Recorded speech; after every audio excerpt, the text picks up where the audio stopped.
सागरं सुचितरं गणरत्नाकरं भाविका पङ्कजबोधदिवाकरं प्रतिदिनं प्रणमामि जिनेश्वरं प्रतिदिनं प्रणमामि जिनेश्वरं।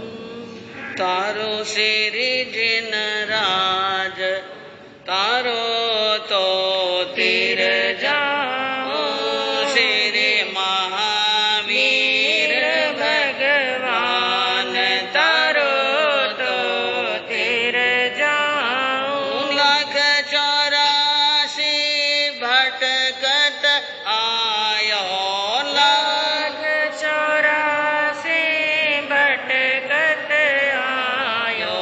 मुश्किल से मानव तन पायो, मुश्किल से मानव तन पायो। और शरण लियो थारो आय तारो तो फिर जाओ, श्री महावीर भगवान तारो तो फिर जाओ।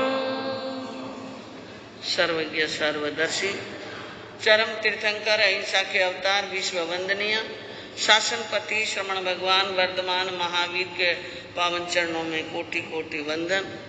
हृदय की अनंत अनंत आस्था के केंद्र संयम धन के दाता, संसार सागर से तिरने का सन मार्ग बताने वाले पूज्य गुरु भगवंत श्रमण सूर्य दिव्य विभूति 1008 श्री मरुधर केसरी में श्रीमल जी महाराज साहब के पावन चरणों में कोटि कोटि वंदन।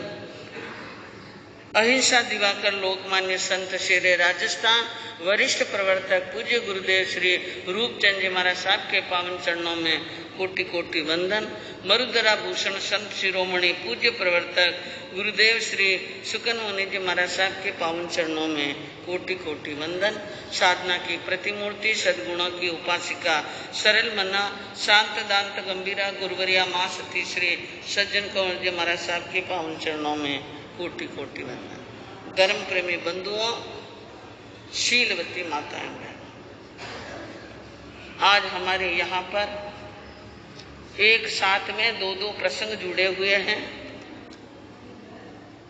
पहला तो उत्तराध्ययन सूत्र की 27 दिवसीय साधना तो है ही, इनके अतिरिक्त 2 प्रसंग और हैं। आज धनतेरस है, 12 बजे के बाद में क्या लगेगी? तेरस। तो धन त्रयोदशी का दिन आज ही मनाया जा रहा है। तो कहने में आज 12 है, आज क्या है? 12, लेकिन पंचांग आप देखेंगे निर्णय सागर पंचांग और अन्य भी पंचांग होंगे, लेकिन हमारे श्रवण संघ के अंदर निर्णय सागर पंचांग की मान्यता है। तो उन पंचांग के अनुसार आज 13, 12 भी लिखा हुआ है, लेकिन 12 के आगे क्या लिखा है? 13। तो धन 13, रूप 14 और दीपावली, इन सब के अलग अलग दिन अलग अलग महत्व हैं। तो धनतेरस का भी एक अलग महत्व है, उसके बारे में भी आपको बताया जाएगा कि धनतेरस का क्या महत्व है। और दूसरा एक और प्रसंग है, आज हमारे श्रमण संघ के तृतीय पटधर पूज्य आचार्य सम्राट देवेंद्र मुनि जी महाराज साहब की जन्म जयंती। क्या है? जन्म जयंती है। तो आज उन महापुरुष, उस आध्यात्म पुरुष, शिखर पुरुष के जन्म जयंती पर उनके चारित्र और उनके जीवन के गुणानुवाद करेंगे। और उनके पहले हम 13 का कुछ महत्व संक्षिप्त में जान लें कि आज कार्तिक मास की कृष्ण त्रयोदशी का एक विशेष महत्व बताया गया। यह ऐसा महत्व है कि विशेषतः व्यापारियों के लिए, चिकित्सा और औषध विज्ञान के लिए यह महत्वपूर्ण दिन है। और यह अति शुभ दिन माना गया है औषध यानी चिकित्सकों के लिए। चिकित्सकों का मतलब डॉक्टर, वैद्य, जो हमारे शरीर की चिकित्सा करते हैं, शरीर की बीमारी का रोग दूर करते हैं। ऐसे रोग और बीमारी को दूर करने वाले वैद्यों का चिकित्सकों के लिए महत्वपूर्ण दिन है। व्यापारियों के लिए भी क्या है? बहुत महत्वपूर्ण दिन है। और दीपावली के 2 दिन पहले, परसों दिवाली है, परसों क्या है? परसों दिवाली है। तो दीपावली के 2 दिन पहले धन त्रयोदशी आती है और उस दिन कहते हैं भगवान धन्वंतरी की जन्म जयंती। भगवान धन्वंतरी की क्या है? जन्म जयंती। और महर्षि धन्वंतरी जो आयुर्वेद और स्वास्थ्य के जीवन के प्रदाता हैं, कहते हैं कि जिस समय समुद्र मंथन हुआ था, ऐसा हिंदू धर्म के धर्म ग्रंथों में आता है कि समुद्र का मंथन हुआ देवताओं में और राक्षसों के अंदर। देवताओं और राक्षसों के बीच में बार बार युद्ध हो रहा था और बार बार राक्षस जीत जाते थे, देवता हार जाते थे। तो एक सलाह दी गई थी देवताओं को कि समुद्र का मंथन करो और उनमें से अमृत निकालो, और ऐसा करने से अमृत प्राप्त होने पर आप सभी देवता लोग अमृत पी लो, आप शक्ति संपन्न और अच्छी तरह से बलवान हो जाओगे, फिर राक्षसों से युद्ध करना आपकी विजय हो जाएगी। इसलिए समुद्र का मंथन हुआ। और समुद्र का मंथन हुआ तो कहते हैं कि एक बहुत बड़े वासक नाग की डोरियां बनाई गई और एक तरफ राक्षस खड़े हुए, एक तरफ देवता, और उस पर्वत को बीच के अंदर मथानी की तरह प्रयोग किया गया और मथा गया। उनमें से 14 रत्न निकले। कितने? 14 रत्न, जिसके अंदर घोड़ा भी निकला, हाथी भी निकला, लक्ष्मी भी निकली। अमृत कुंभ लेकर के निकले धन्वंतरी। अमृत का घड़ा लेकर कौन निकले? धन्वंतरी। तो आपने कई बार एक फोटो देखी होगी कि जिनके कंधे पर अमृत का कलश है और एक देवता समुद्र में से निकले हुए हैं। तो ऐसे जो धन्वंतरी थे वो अमृत कलश लेके निकले, क्योंकि सारी औषधियों के अंदर अमृत न पड़े तब तक रोग निवारण होने वाला नहीं है। और हमारे शरीर के रोग को निवारण करने के लिए जड़ी बूटियों में अमृत का सिंचन कौन करता है?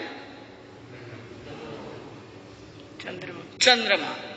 क्योंकि इनको औषधिपति कहते हैं। चंद्रमा को क्या बोलते हैं? औषधिपति।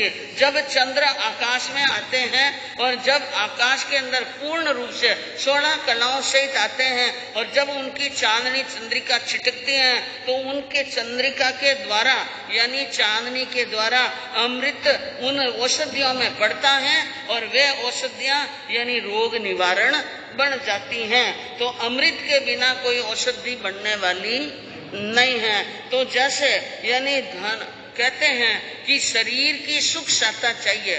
पहला सुख, पहला सुख है निरोगी काया। शरीर स्वस्थ नहीं है, शरीर में दाहजर है, शरीर के अंदर बुखार है, पेट दर्द हो रहा है, सिर दर्द हो रहा है या कोई भी प्रॉब्लम है और आपको कोई उत्सव महोत्सव अच्छा लगने वाला नहीं, तो सबसे पहला सुख चाहिए, ये शरीर का सुख। तो स्वास्थ्य सुख के लिए धन्वंतरी की आज पूजा की जाती है। किसकी? धन्वंतरी की पूजा। जिस प्रकार धन वैभव की देवी होती है लक्ष्मी, हमारे शास्त्रों में लक्ष्मी का भी वर्णन आया है। और पद्म ग्रह के अंदर उत्पन्न होती है लक्ष्मी। पहाड़ के ऊपर एक ग्रह है और ग्रह के अंदर लक्ष्मी क्या होती हैं? उत्पन्न होती हैं। ये हमारे आगमों में वर्णन है। तो जैसे धन के लिए लक्ष्मी की देवी देवताओं की पूजा की जाती है, इसी प्रकार स्वास्थ्य के लिए धन्वंतरी की आराधना की जाती है। और इस दिन बर्तन खरीदने का रिवाज है। क्या खरीदना? बर्तन। और आपको मालूम हो तो 2 प्रकार के बर्तन खरीदते थे पुराने जमाने में, एक तो पित्तल और एक चांदी। आपको मालूम होना चाहिए कि पित्तल क्यों खरीदते हैं और चांदी क्यों खरीदते हैं। चांदी और पित्तल ये जो 2 धातुएं हैं, पित्तल धातु है धन्वंतरी का, पित्तल धनवंतरी की धातु है और चांदी है कुबेर की धातु।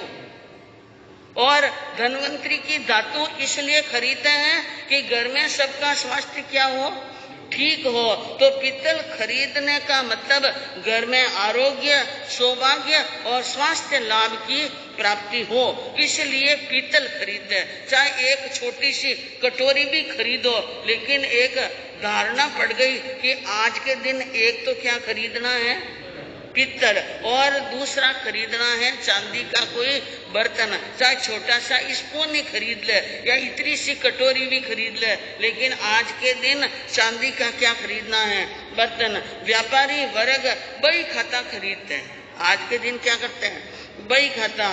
गादी की पूजा करते हैं। धनवंतरी देवता के वैद्य हैं। धनवंतरी किसके वैद्य हैं, देवताओं के, देवताओं के वैद्य हैं। और इस कारण से वैद्य देव, वे तो देवताओं के वैद्य हैं, लेकिन हमारे इस मृत्यु लोक के अंदर जो चिकित्सक हैं, वो चिकित्सक डॉक्टर वैद्य, उनके भी धनवंतरी ही देवता हैं।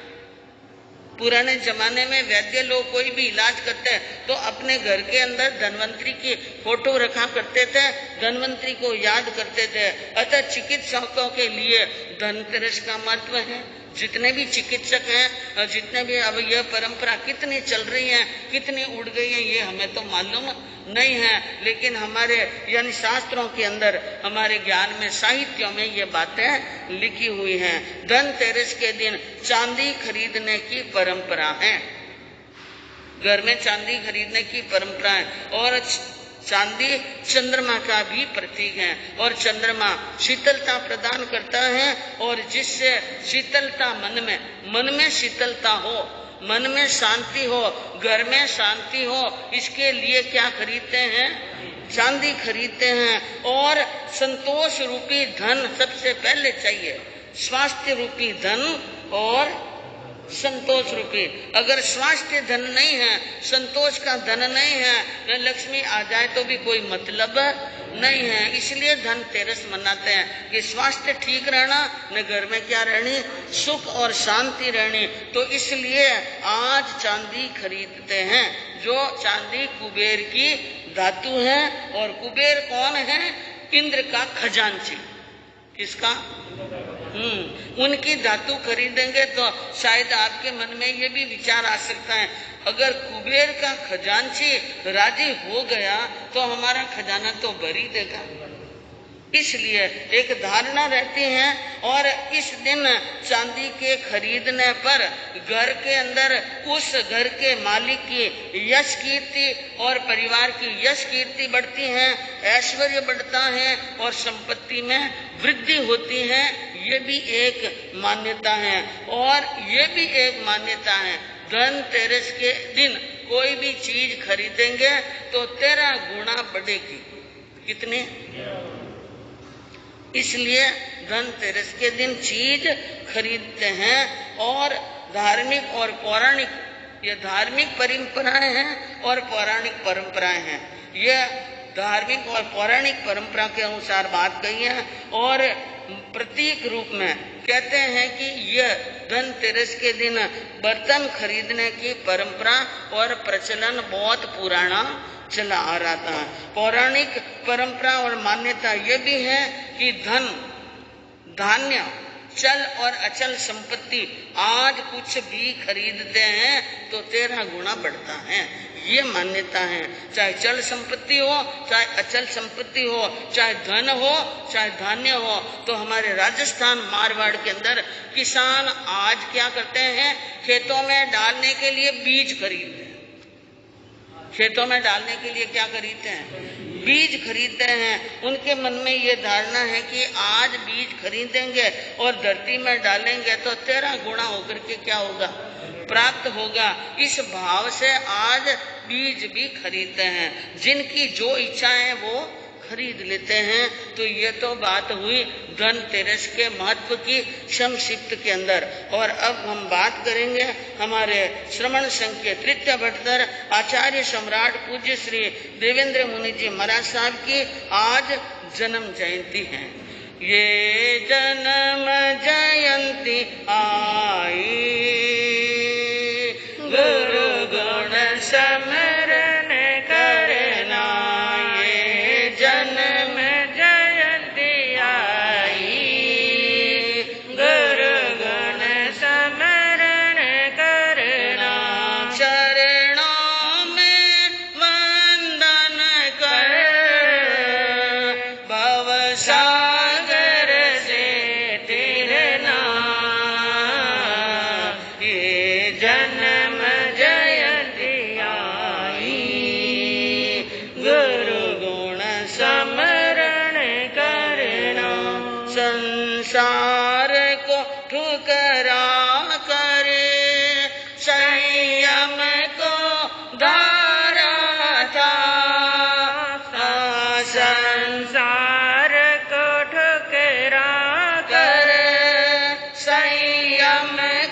शिक्षा लाखों को तारा था, लेकर के धर्म शिक्षा लाखों को तारा था, जीवन में बहाया था तप संयम का झरना, ये जन्म जयंती आई गुरु गुण स्मरण करना। कहते हैं कि जब महापुरुषों के जन्म दिन आते हैं, पुण्यतिथि के दिन आते हैं, दीक्षा के दिन आते हैं, उस दिन उन महापुरुषों के नाम और गुण कीर्तन करते हैं ताकि हमारी श्रद्धा बराबर बनी रहे, सदगुरुओं के प्रति हमारी श्रद्धा बनी रहे, आचार्यों के प्रति हमारी श्रद्धा बनी रहे। इसलिए हम उन महापुरुषों को याद करते हैं। उन्होंने हमें जगाने के लिए अनेक प्रयास किए, अपनी आत्मा को तो जगाया ही जगाया, लेकिन हमें जगाने का भी क्या किया, लाखों को तारा, यानी गांव गांव, नगर नगर, डगर डगर, ढाणी ढाणी और शहर शहर फिरते हैं जैन संत, पैदल विहार करते हुए उपकार की दृष्टि से, और इसलिए घूमते हैं। तो ऐसे महान पूज्य श्री का जन्म मेवाड़ की धरती उदयपुर में हुआ। और आपको बताऊं कि राणा प्रताप की उस मेवाड़ की भूमि में, उस मेवाड़ के अंदर राणा प्रताप की शौर्य गाथा और भक्तिमती मीरा की आराधना स्थली, रानी पद्मिनी और कर्मावती के सतीत्व की गूंज और पन्ना धाय की निष्ठा और बलिदान, भामाशाह का त्याग और दानवीरता, वीर और भक्त संतों और की पावन जन्म धरा, वीरता और भक्ति त्याग की अमर शिक्षाएं मेवाड़ में आज भी प्रतिध्वनित होती हैं। मेवाड़ में जाओ तो ये सब बातें क्या आती हैं, एक एक स्थान इस प्रकार का है। और मेवाड़ का राजनीतिक इतिहास भी बड़ा रोचक है। कहते हैं 8वीं शताब्दी में, कब, 8वीं शताब्दी में गुहिल वंशीय बप्पा रावल ने मेवाड़ के राज्य की स्थापना की थी। और मेवाड़ का प्राकृतिक सौंदर्य अद्भुत है, इसमें कोई शंका की बात नहीं है। वहाँ गंभीरी और बेड़च नाम की नदी कल कल करती हुई, यानी सुंदर और सौम्य ध्वनि प्रदीप्त होती हैं, मानो संगीत की लहरियां चल रही हैं। उर्वरा भूमि है और ऊंचे नीचे रमणीय हरियाली से भरे हुए स्थान हैं, और बल खाती टेढ़ी मेढ़ी सड़कें हैं, और सीधे साधे भोले लोग और भक्ति से ओतप्रोत। ऐसी उस मेवाड़ की धरा और ऐसा भौगोलिक वर्णन बनता है, और इसके कारण से कई राजाओं की गिद्ध दृष्टि मेवाड़ पर लगी रहती है। जैसे मुगलों का वर्णन आपने सुना, और 13वीं शताब्दी में लौकिद्दीन खिलजी के समय के अंदर चित्तौड़ के अंदर रानी पद्मिनी ने जौहर किया 500 रानियों के साथ में। उनके पहले कर्मावती ने जौहर किया था। 14वीं शताब्दी 16वीं शताब्दी में हल्दी घाटी का क्या हुआ था, युद्ध हुआ, और 1672 में राजा अमर सिंह, राणा अमर सिंह ने मुगलों के साथ में संधि की। मुगलों ने भी देख लिया कि मेवाड़ को जीतना बहुत कठिन है, इसलिए जब उनका संधि का प्रस्ताव आया तो महाराणा अमर सिंह, कौन थे अमर सिंह, राणा प्रताप के पुत्र, उन्होंने 17 बार मुगलों को हराया। 17 बार मुगलों को हराने के बाद में मुगलों ने संधि प्रस्ताव रखा कि हम अब मेवाड़ पर कोई आक्रमण नहीं करेंगे। तो राणा यानी अमर सिंह ने उन प्रस्ताव को स्वीकार किया। तो उसके बाद में मेवाड़ में शांति हुई, उनके पहले कोई शांति नहीं थी। तो 1559 में पिछोला झील अरावली की पर्वतमालाओं की उपत्यकाओं में झीलों की नगरी उदयपुर की स्थापना हुई, और उसी उदयपुर के अंदर आचार्य सम्राट का क्या हुआ, जन्म।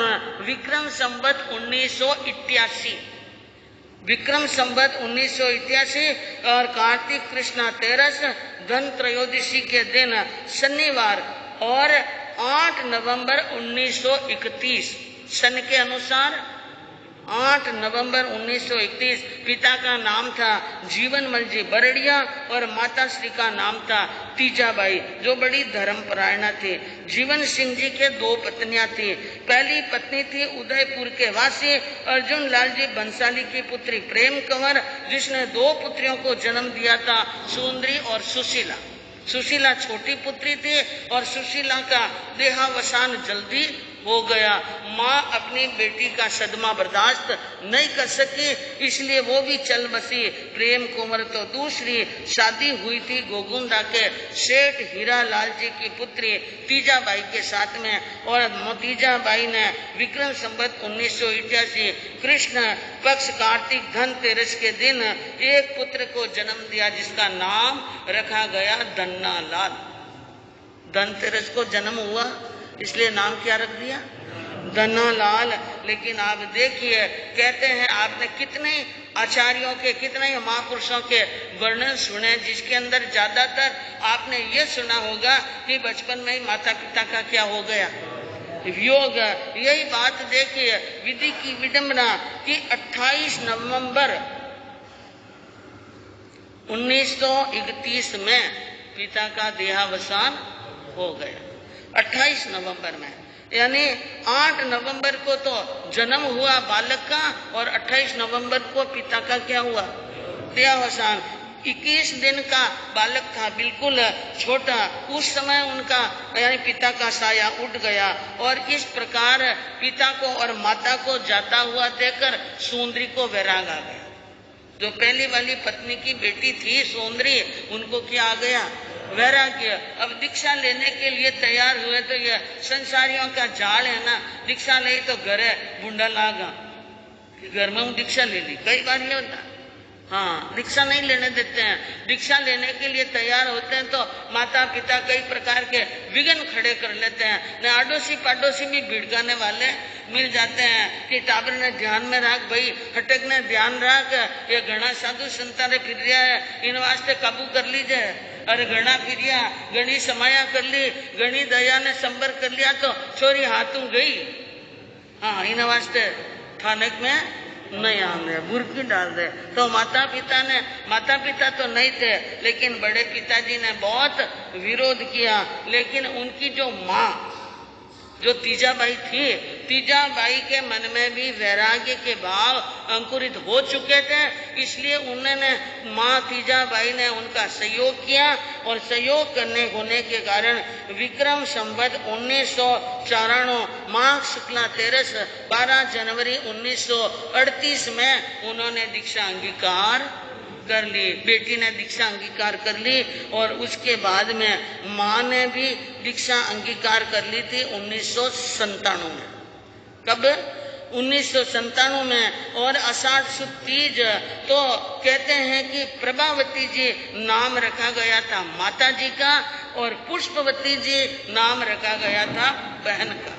तो यूं समझ लो कि आचार्य देवेंद्र मुनि जी महाराज साहब के माता जी ने और बहन ने, दोनों ने क्या ले ली, दीक्षा। बहन ने पहले दीक्षा ली और माँ ने क्या ली, बाद में दीक्षा ली। ये तो हो गई उनकी दीक्षा की बात। लेकिन बचपन में ही आचार्य देवेंद्र मुनि जी महाराज साहब क्या स्वभाव के बारे में लिखते हैं विद्वान कि बाल्य अवस्था में भी वे क्रीड़ा करते करते कई बार साधु का वेश बना लेते थे। किसका वेश? साधु का वेश बनाते हैं। यह बात आपने मधुकर जी महाराज साहब के जीवन में सुनी होगी कि वो भी साधु का वेश बनाते थे। पूज्य हजारीमल जी महाराज साहब को देख करके, और वो क्या सोच रहे थे कि मैं मरासा हूँ। अपने दोस्तों को कहते मैं मरासा हूँ, तुम सब मेरे श्रावक हो, और मैं व्याख्यान दूं तो कहना खम्मा घड़ी अंधा था, खम्मा घड़ी अंधा था। इस प्रकार क्या देना करा। तो ये बचपन के अंदर जो ये क्रियाएं होती हैं बंधुओं, ये भी पुनवानी के पहले जन्म के कई जन्म का संस्कार होते हैं। तो वे साधु का वेश बनाते थे, पाप भीरु थे। घर के अंदर पुराने जमाने में कई चीजें आदान प्रदान होती थी। किसी के घर में कैंची नहीं है, किसी के घर में चाकू नहीं है, तो कैंची मांगने के लिए आ जाते, चाकू मांगने के लिए आ जाते हैं। या किसी के घर में बराबर गट्टी नहीं फिरती है तो धान पीसने के लिए आजू बाजू वालों के घर में चले जाते हैं। तो क्या देखते थे, धनालाल जब छोटी उम्र में थे तो कोई मेरी माँ से चाकू मांगने के लिए आता है और कोई हमारे घर पर गट्टी पीसने के लिए, धान पीसने के लिए आता है। और यह बात देखकर उनके मन में उसने कहा, माँ तुम अपना चाकू किसी को मत दो, क्योंकि हमारे घर के चाकू से सामने वाला यानी काट छांट करता है तो पाप किसको लगता है, हमें लगता है। और जब कोई धान पीसने के लिए औरत आती तो वो गट्टी का हत्था पकड़ कर बैठ जाते हैं, हमारे घर में गट्टी नहीं पीसना, हमारे घर में धान नहीं पीसना। इस प्रकार की वो हट करते थे। कई बार माँ बड़ी आश्चर्य में पड़ जाती, ये क्या कर रहा है मेरा बेटा, छोटा सा तो है, इनको क्या मालूम कि गट्टी पीसने से पाप लगता है और चाकू से सब्जी काटने से क्या लगता है, पाप। लेकिन ये उनके पूर्व जन्म के क्या थे, संस्कार। और छोटी उम्र में ही उन्होंने चौविहार करना चालू कर दिया। देवेंद्र मुनि जी महाराज साहब ने बचपन में चौविहार करना प्रारंभ कर दिया और शीघ्र ही वैराग्य की क्या हो गई, प्राप्ति हो गई। और उनकी दीक्षा की तिथि बताते हैं, विक्रम संवत 1997, विक्रम संवत 1988 में हुआ जन्म और विक्रम संवत 1997 में हुई दीक्षा। उम्र कितनी थी, 88 में 88 में और 97 88 में जन्म और 97 में दीक्षा, 9 साल। हाँ, लगभग 9 साल की उम्र रही होगी। और 9 साल की उम्र में उन्होंने दीक्षा ग्रहण कर ली खंडव बाड़मेर जिला के अंदर। और पूज्य दीक्षा गुरु थे ताराचंद जी महाराज साहब और पूज्य उनको शिष्य घोषित किया पुष्कर मुनि जी महाराज साहब के शिष्य के अंदर। और उनका प्रथम चातुर्मास समदड़ी में हुआ और अध्ययन उन्होंने गुरु की सेवा इतनी की, पुष्कर मुनि जी महाराज साहब की, ताराचंद जी महाराज साहब की खूब सेवा की। और इन सेवा का गुरु का उन पे बहुत स्नेह था। पुष्कर मुनि जी महाराज साहब का देवेंद्र मुनि जी पर क्या था, बहुत स्नेह। और यह स्नेह कोई अपने आप आने वाला नहीं, जब समर्पण हो, विनय हो तो अपने आप ही क्या आता है, स्नेह के भाव आते हैं। और देखिए पूज्य उपाध्याय यानी राजस्थान केसरी पुष्कर मुनि जी महाराज साहब श्रवण संघ के उपाध्याय पद पर थे, लेकिन उनको अपने शिष्य पर इतना यानी स्नेह, इतना प्रेम और प्यार था कि जिस समय राजस्थान से रूपचंद जी महाराज साहब, पुष्कर मुनि जी महाराज साहब पुन्ना सम्मेलन के लिए आने के लिए तैयार हुए तो उपाध्याय श्री जी ने रूपचंद जी महाराज साहब के सामने एक बात रखी कि आचार्य का पद देवा को मिलना चाहिए। किसको? हाँ, देवा को, देवेंद्र मुनि, देवा को मिलना चाहिए, क्योंकि राजस्थान का ही नंबर था। आचार्य बनने का नंबर किसका था? राजस्थान वालों का था। एक बार पंजाब, एक बार राजस्थान और एक बार महाराष्ट्र वाले। इस प्रकार परंपरा चली है। तो गुरुदेव रूपचंद जी महाराज साहब ने कहा, हम देवेंद्र मुनि जी को क्या बनाएंगे, आचार्य। और बंधुओं, जिस पुन्ना सम्मेलन हुआ था, उन सम्मेलन के अंदर जब आचार्य के पद पर देवेंद्र मुनि जी महाराज साहब को रखने की बात आई कि युवाचार्य पद इसको दिया जाए, तो पंजाब वाले नाराज हो गए और पंजाब वालों ने कह दिया, अगर इनको युवाचार्य का पद दे दिया तो हम पंजाब की सभी संप्रदाय श्रवण संघ से बाहर हो जाएगी। और पंजाब में इतने साधु संत और इतने सतियां, क्योंकि हमारे श्रवण संघ के अंदर उनकी पंजाब वालों की दिवाकर चौथमल जी महाराज साहब की कुछ परंपरा ऐसी है और इधर ऋषि संप्रदाय की, जिनमें साधु संत उनके ज्यादा हैं। इसलिए रूपचंद जी महाराज साहब ने एक रास्ता निकाला, युवाचार्य का पद देंगे शिव मुनि जी को और उपाचार्य का पद देंगे देवेंद्र मुनि जी। दोनों की बात रखी, राजस्थान की भी बात रखी और पंजाब वालों की बात रखी। और पुन्ना सम्मेलन के अंदर कहते हैं कि 12 मई 1987 आनंद ऋषि जी महाराज साहब ने आपको उपाचार्य का पद और डॉक्टर शिव मुनि जी महाराज साहब को युवाचार्य का पद दिया। और भगवान आनंद ऋषि जी महाराज साहब के देवलोक हो जाने के बाद में सन 1992 में सोजत सिटी में आचार्य का पद दिया गया देवेंद्र मुनि जी महाराज साहब को। और 28 मार्च 1993 उदयपुर के अंदर उनका चादर महोत्सव हुआ। हमारा सौभाग्य है कि आचार्य के पद दिया। उस समय भी हम सोजत सिटी में थे और भगवान को जिस समय चादर महोत्सव हुआ उस समय भी हम क्या थे, सोजत सिटी में। और इधर आचार्य शिव मुनि जी महाराज साहब का 2001 में चादर महोत्सव हुआ दिल्ली ऋषभ विहार में। उस समय भी हम वहाँ दिल्ली में क्या थे, मौजूद। तो ऐसे महान पुरुष और जिन्होंने विहार करते हुए अपने जीवन के अंदर 70,000 किलोमीटर की यात्राएं की। राजस्थान, गुजरात, महाराष्ट्र, आंध्र प्रदेश, कर्नाटक, तमिलनाडु, हरियाणा, उत्तर प्रदेश, जम्मू, दिल्ली, पंजाब, हिमाचल प्रदेश, मध्य प्रदेश, गोवा आदि सभी स्थानों पर आपने भ्रमण किया। और 26 अप्रैल 1999 घाट को पर बंबई महाराष्ट्र के अंदर आप यानी देवलोक पधार गए। यानी आपने 5 वर्ष तक, लगभग 5 वर्ष तक श्रवण संघ की बागडोर संभाली। ये श्रवण संघ का यूं समझ लो दुर्भाग्य था कि तीसरे पटदर अल्प समय तक ही पाठ पर विराजमान रहे। तो आज हमारे श्रवण संघ की नेतृत्व करने वाले पूज्य आचार्य शिव मुनि जी महाराज साहब हैं। और बंधुओं, समय आ चुका है। 3 दिन दीपावली के विशेष दिन हैं। मैंने नवरात्रा के पहले दिन कहा था कि भगवान महावीर का 1.25 लाख जाप करना। अगर किसी ने 1.25 लाख जाप शुरू किया हो और कर रहे हो तो बहुत बहुत साधुवाद के पात्र हैं। सादरम